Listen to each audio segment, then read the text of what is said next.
നമ്മുടെ വീട്ടിലുള്ള സാധനങ്ങൾ വെച്ച് ദേ ഇങ്ങനെ ഒരു ഫോട്ടോ ഫ്രെയിം ഉണ്ടാക്കിയാലോ. അപ്പോൾ അതിന് വേണ്ടിയിട്ട് ദേ ന്യൂസ് പേപ്പർ ഇങ്ങനെ ചുരുട്ടി എടുത്തിട്ടുണ്ട്. അതൊരു ബ്ലാക്ക് പെയിൻറ് അടിച്ചിട്ട് ഏകദേശം ഒരേപോലത്തെ ഒരു അളവിൽ കട്ട് ചെയ്ത് മാറ്റി വെക്കാം. ഇങ്ങനെ ഒരു കാർഡ്ബോർഡ് കൊടുക്കുക. ഈ ഒരു കാർഡ്ബോർഡിൻ്റെ അളവിന് വേണം കേട്ടോ ആ ഒരു ന്യൂസ് പേപ്പർ എല്ലാം കട്ട് ചെയ്ത് മാറ്റാൻ.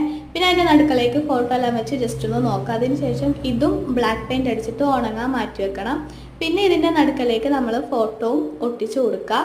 അങ്ങനെ ഫോട്ടോ ഒക്കെ ഒട്ടിച്ചതിന് ശേഷം നമ്മൾ മാറ്റി വെച്ച നമ്മുടെ ന്യൂസ് പേപ്പർ ഉണ്ടല്ലോ, അതെടുത്തിട്ട് ആ ഒരു കറക്റ്റ് അളവിൽ നമ്മൾ വെച്ച് കൊടുക്കുക.